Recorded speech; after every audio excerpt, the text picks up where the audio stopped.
দেখেন তুমুল উত্তেজনা, বিজেপি বিএসএফের তুমুল উত্তেজনা চলছে।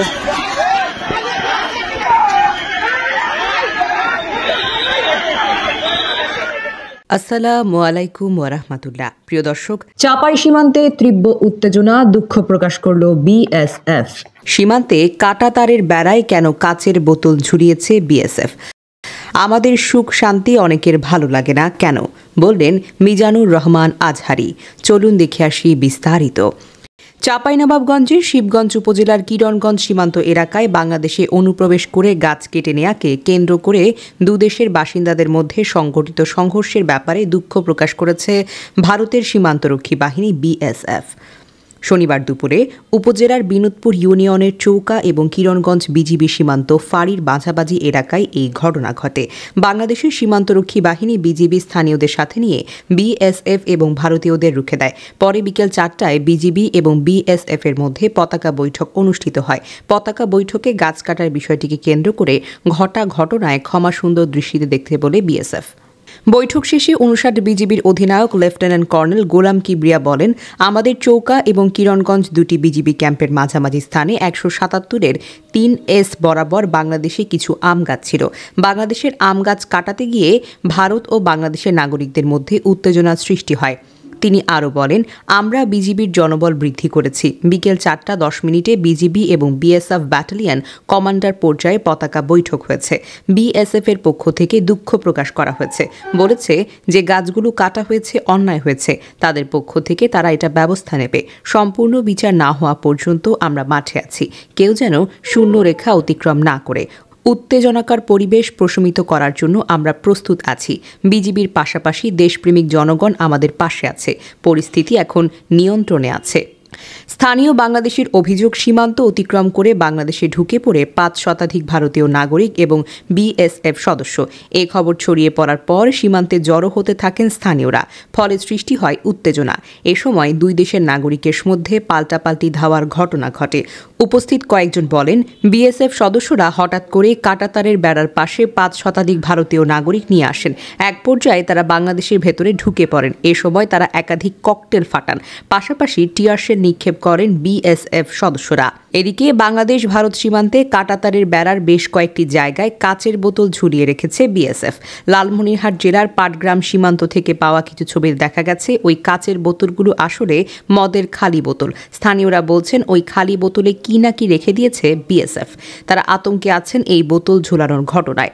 51 বিজিবি অধিনায়ক লেফটেন্যান্ট কর্নেল সেলিম আলাদিনকে জানান, এটি নতুন কোনো স্থাপনাও নয়, বেড়াটির সুরক্ষার জন্যই তারা বোতল ঝুলিয়েছে। যদি কেউ রাতের আধারে বেড়া তুলে নিয়ে যায়, সেই জন্য তারা শূন্য রেখায় বেড়া দিয়ে নিজেরাই দুশ্চিন্তায় আছে, এই জন্য তারা এই প্রোটেকশনটি ব্যবহার করছে। কাঁটাতারের বেড়ায় বোতল কেন? এক বিএসএফ কর্মকর্তা জানিয়েছেন, কেউ বেড়া কাটতে চাইলে অথবা নাড়াচাড়া দিলে কাচের বোতলের শব্দ হবে বা সেটি পড়ে গিয়ে ভেঙে যাবে।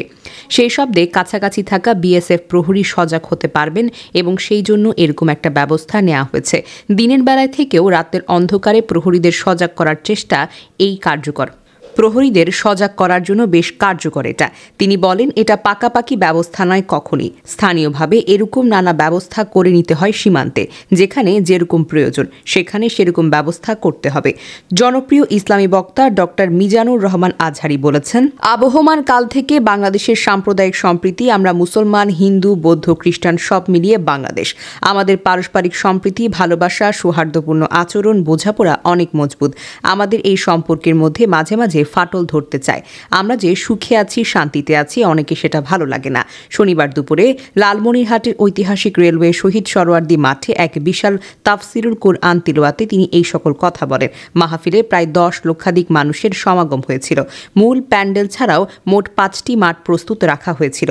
অনেকেই মাঠে ঠাঁই না পেয়ে এলাকায় প্রজেক্টরে দেখছিলেন আজহারির মাহফিল। মিজানুর রহমান আজহারি বলেন, তাফসিরুল কুরআন মাহফিলের আয়োজন করেন হিন্দু ভাইয়েরা, কোনো ডিস্টার্ব করবেন না। আমাদের মধ্যে সাম্প্রদায়িক সম্প্রীতি, সৌহার্দ্যপূর্ণ আচরণ এবং ভালোবাসা আবহমান কাল থেকে চলে এসেছে। আমি যদি বলি আপনারা হাত তোলেন, শত শত হাত এখানে উঠবে। কিন্তু আমি বলতে চাই না। খুলনায় কয়েকশো হিন্দু ভাইরা আসছেন আমাদের আলোচনা শুনতে, আলহামদুলিল্লাহ। অনেক বৌদ্ধরা আসেন আমাদের আলোচনা শুনতে।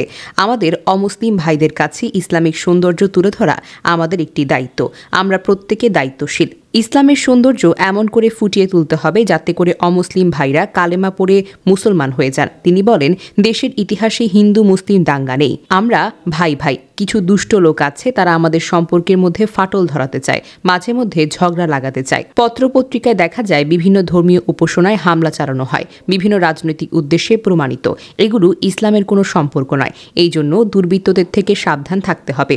সব সময় ঐক্যবদ্ধ থেকে দুর্বৃত্তের কালো হাত ভেঙে দিয়ে 1 ঘন্টাও লাগবে না। মাহফিল ঘিরে আইনশৃঙ্খলা বাহিনীর তৎপরতা ছিল চোখে পড়ার মতো। নিরাপত্তা নিশ্চিত করতে বিপুল সংখ্যক আনসার, পুলিশ এবং স্বেচ্ছাসেবকের বিশাল কর্মী বাহিনী টহলে রয়েছে। এর আগে দুপুর 1টার দিকে লালমনিরহাটের শেখ শফিউদ্দিন কমার্স কলেজ মাঠে হেলিকপ্টারে অবতরণ করেন মিজানুর রহমান আজহারী। এই সময় ভক্তরা তাকে ফুল দিয়ে শুভেচ্ছা জানান। এদিকে এই মাহফিলকে ঘিরে শুক্রবার দিবাগত রাত থেকে মাহফিলের মূল মাঠে কম্বল, চাদর দিয়ে অবস্থান নেন মুসল্লি ও ভক্তরা। দূর দূরান্ত থেকে আসা লোকজন চাদর এবং কম্বল নিয়ে রাতের কনকনে শীতে মাঠেই রাত্রি যাপন করেন।